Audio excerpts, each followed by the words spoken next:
Have you ever started working on a project that you're super passionate and motivated for, only for someone to come and really trash it, make you not want to work on the project at all because they've convinced you that it's not good? And then only for you to rethink of it years later and you're like, no, actually, I think I might have had a point there. Because I did. And the person who trashed my project was my professor. Hi, I'm Kit, and today I'm going to be ranting about my project from hell and kind of explaining the story and everything that went around with it, because I think it's kind of funny in retrospect. Horrible at the time, but funny in retrospect. So, without further ado, get yourself something to drink, something to do, and let's get started with this video. So before I explain the project to you, I should explain the class, because I think without the class, the project wouldn't have been that bad. It probably wouldn't have gotten made, but it wouldn't have left such a marred impression on me. And this class was in either my junior or senior year, I can't really remember. But it was with a professor that I had somehow never had before. Now, this is pretty rare from the department I was in because they really wanted to establish a connection to all the professors early on. So I had all the 4 other professors in my freshman and sophomore year, but I didn't have this professor. And that's because he was a relatively new hire, so they were just slowly adding classes to his workload. And those weren't mandatory classes, all of them were electives. So this teacher never really got to understand how I worked as a student, and I never really got to see how he worked as a teacher before it was something that was a little bit more high stake than this is how you use Photoshop, this is how you use charcoal. And I think if I had had him sooner, maybe things wouldn't have been as bad. But also I had a friend who had him for this class and had also had him for photography, and apparently it was always bad, so who knows.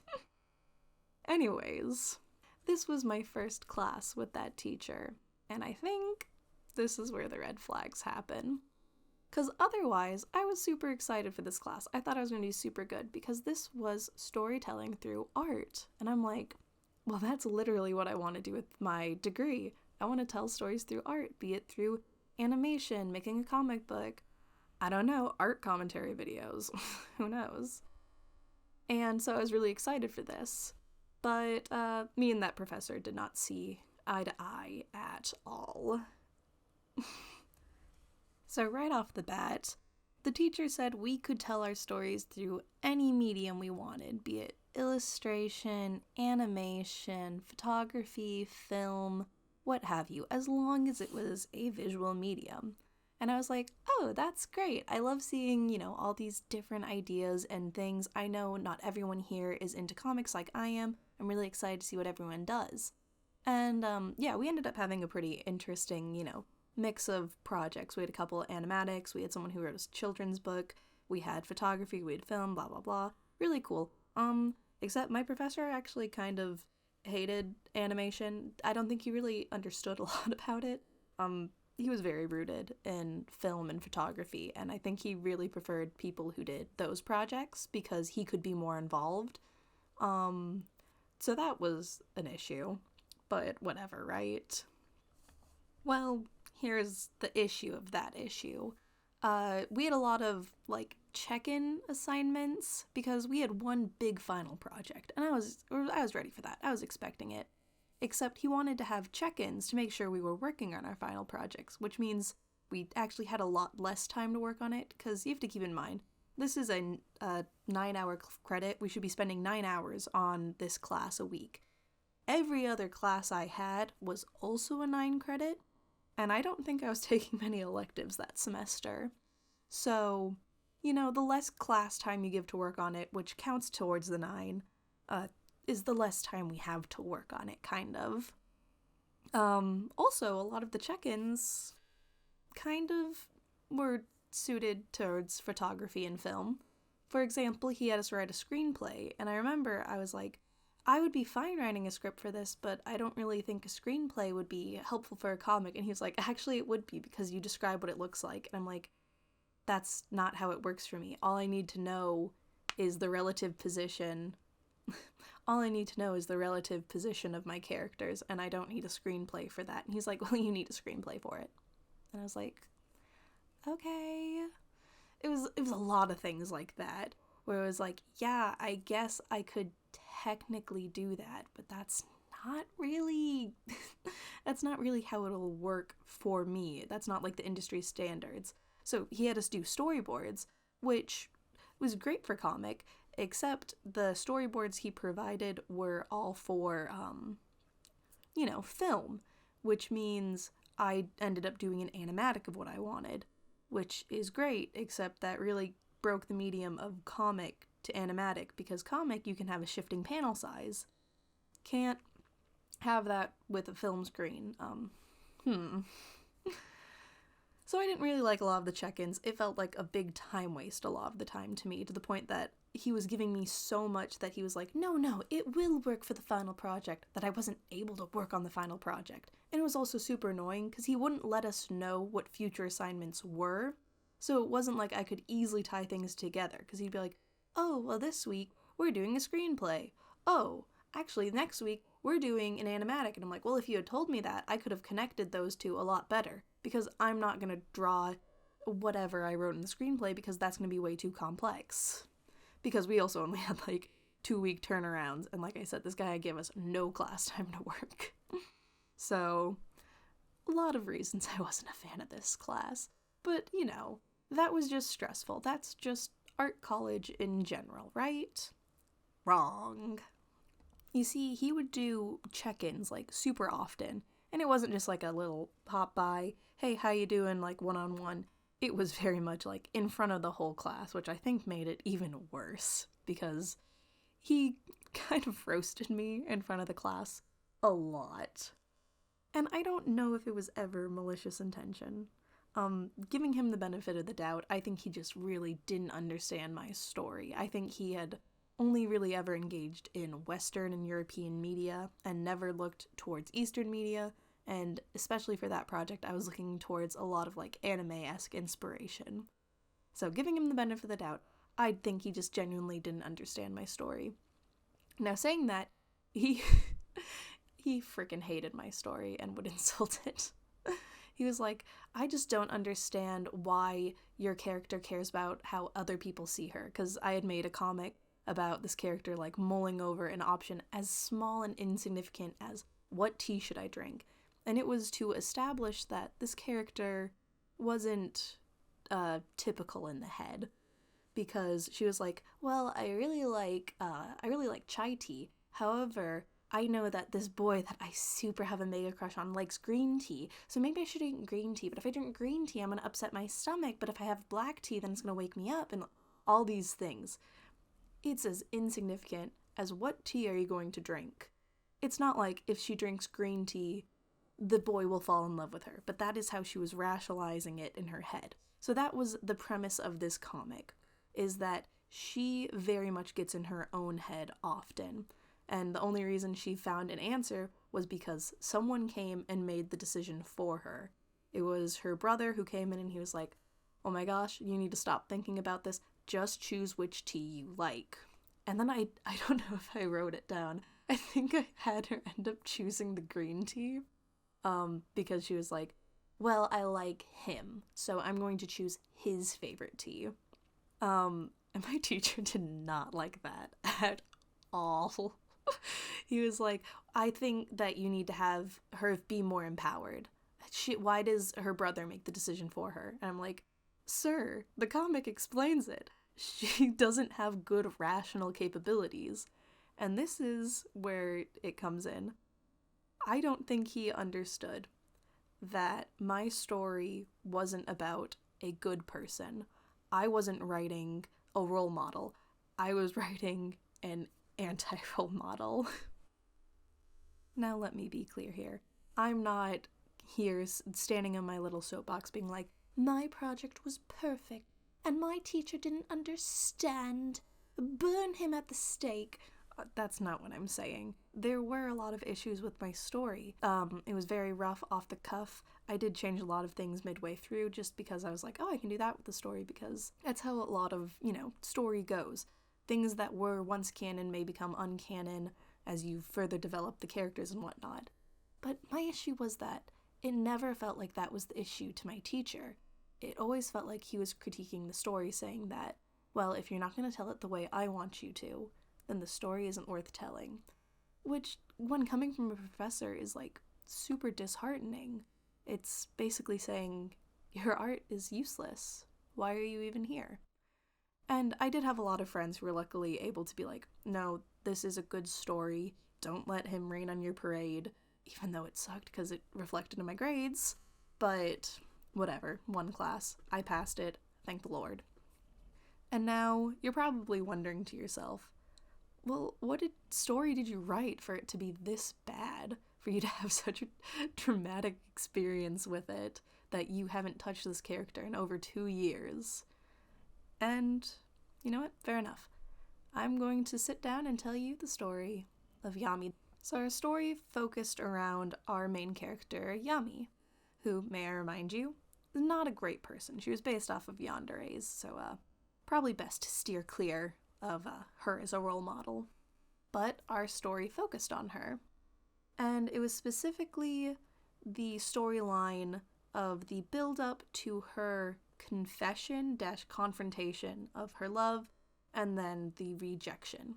That was the entire plan for the story. Obviously, there was so much more I could tell with her because I had thought through a lot of things. I also didn't think through a lot of things. I didn't understand her perfectly. I just understood her as how she would react to situations. But that was the story I was going to tell for the class. Did I end up telling that story? No. I told a different story because, like I said, I didn't know how to structure everything perfectly for that class. But, not important. The story was just kind of slice of lifey with her being insane. I mentioned the comic I made earlier about how she would mull over the smallest, most insignificant things because she wanted to fit in, I guess would probably be it. But also not fit in because she only really wanted to impress a couple people, but she did want to impress them. And that played into a lot of her character, where she wasn't mentally well a lot of things. She often took things way harsher than they needed to be, and then would respond with anger or aggression. But she would cover this up with, cute little aesthetics. She would wear pretty little dresses, and she would tie her little ears up into what looks like high-end twin tails. And this was working off of the fashion style of Yami kawaii or menhara, because obviously those appeal great to a character who doesn't understand and would take things to the natural extreme in most cases. A lot of the story that I ended up telling in class was more or less just unwell she was, and how she perceived the world around her, and how that wasn't always exactly right. Because I think that's what my professor didn't understand, so I think I tried to emphasize that, and it was a mess. So for example, as I mentioned in the tea story, you have her brother come and end up making a decision for her, because he knows her. He knows that she's just getting in her head, and he's saying, well, here's what you're going to do. You're going to make this decision because it's what you want, because I know you. And then, as I mentioned, she ends up choosing what she doesn't want. She chooses it for someone else. But that's to show you that there are people in her life who aren't this guy she's fixated on, that care for her, but she can't see that. I ended up also making an animatic for the class. That was my final, and side note, you can find it my YouTube channel. I would not recommend watching it. I was the sole voice actor. I knew nothing about audio balancing. It was very slapped together, very rough. But if you really want to see it, I guess you can. Don't recommend it. I'm not linking it. But that animatic was to prove also to the point that she has a best friend who is a quote-unquote lone wolf. And she blew up at her for, what was it? I didn't rewatch it because I could not stand my voice back then. But she blew up at who was her best friend, who she was supposed to catch up with, because she saw her friend talking to her crush. Her friend who has no interest in her crush, but she felt so threatened that he was talking to other girls that she would go and threaten someone who genuinely cares about her. And you can see, I attempted, that her friend very much did not want to engage with her. She tried to de-escalate the situation because in her head she's like, Yami is just extreme, but I can calm her down. We're best friends. But that's not true, because that was never what Yami is. And in the animatic, Yami ends up having like a moment where she snaps back to reality and she's like, oh, I'm sorry. And I don't know if I communicated it properly, but even though she says she's sorry, it wasn't like a, oh my gosh, I've ruined everything with my friend, I'm sorry. But instead it was more of instinctual, similar to when a dog is doing something it's not supposed to be doing, and you come up to it to reprimand it, and then it's, oh, and it stops doing the action, and you're like, you're not sorry that you did it. You did this bad thing. You're sorry that you're gonna get punished for it. And that was very much what her thing is, because Jupiter, I think was the name of the wolf friend, ends up pinning her to the wall to get her to like physically calm down. And at that moment, it's a snap of instinct of, I'm in danger. And she doesn't feel remorseful that she blew up at her friend. She's remorseful that she got reprimanded for it. And that was the thing of her character, that she doesn't understand. She's not seeing these people love and care for me. She's only seeing these people are getting in my way. These people are obscuring it. Yes, they love me, but what does that matter? And I think that was one of the main issues that people had when it came to understanding this character. Because I had made it clear, I didn't want to redeem her. I was explicitly making things for her to redeem herself, where instead she chose to reject that. She chose to reject that and instead go with what she wanted. She didn't try to be a better person. She didn't try to get help. She pushed help away, in fact. And, you know, I think there's a lot to say about that. I think she's a very interesting character, but because that teacher gave me so much criticism, to the point that I hated her and I didn't want to think about her for 2 years. But she came back to me. I just had thought about her after I'd watched like Wendigood's 10 Kavinsky video, and I was like, no, she is a good character. There is a lot. She wasn't surface level like my teacher was assuming of, oh, she's a bad person just because. She had reasons for it, but those reasons didn't justify her being a bad person. It explained it, but she never sought help. And I thought even more of, what could I do with this character? So after the rejection, what if she snaps at everyone she loves? And they think, okay, we're gonna send her to get help. But in doing that, she's like, well, clearly, you don't love me because you can't accept me for who I am. Which is a very warped, twisted way of viewing this. Way of viewing tough love in general. And I just got so excited because I think there's more story to tell for her. And I think I want to tell it. Obviously, things are going to change. I don't really want to draw her as a bunny, even though I know I just drew her as a bunny in the speed draw. But I think she could work with the story I'm currently writing. Anyways, that is all to say. This is part 1 in, I don't know, 2, 3 part, we'll see how it ends up going, series of repurposing this character, because I think there's still so much more I can say about Yami. And I think it's interesting, and I think she would make a really great side character, especially for the story that I have planned that I haven't even made chapter 1 for yet, and she's like gonna come in chapter 20, but I'm just so excited, and I wanted to share it, and I kind of wanted to share this entire, like, nonsense story. But yeah, if you've ever had a professor who just ruined your view of a project, maybe it wasn't that bad of a project. Maybe you were like me and you just had issues communicating. But that's all I have to say about that, I guess.